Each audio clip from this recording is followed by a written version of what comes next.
ఏముంది, పెళ్లి చేసుకున్నాక మార్చుకోవచ్చులే. చాలా జాగ్రత్త అమ్మా. కనీసం వారానికి ఒకరు నాకు ఫోన్ చేస్తారు, అన్నా ఇలా వివాహం జరిగిపోయింది, మావాడు ఇంకా రక్షణలో లేడు, చాలా బాధపడుతున్నాం.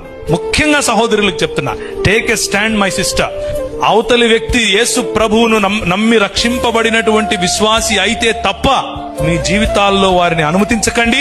మీ పెద్దల ప్రెషర్ అయినా సరే, మీ కులం యొక్క ప్రెషర్ అయినా సరే వారితో మాట్లాడండి, కానీ ఇలాంటి దేవుని వాక్య విరోధమైనటువంటి వాటిని మీ జీవితంలో అనుమతించకండి. Same thing with young boys, యవనులు. చాలా సార్లు ఈ ఉదాహరణ చెప్తూ ఉంటాను. మిద్దెకి ఒక ఆయన తాడేసాడంట కిందోడికి.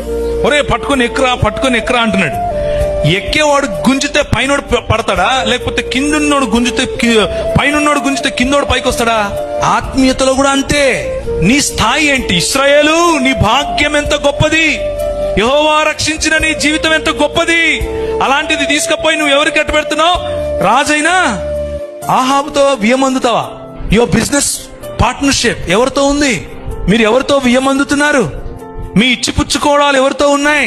నేను లోకంలో మీరు ఉండకండి అని చెప్పట్లేదు, లోకంలో మీ సంబంధం ఉండకూడదని చెప్పట్లేదు, మీ బంధుమిత్రులతో మీ సంబంధం ఉండకూడదని చెప్పట్లేదు.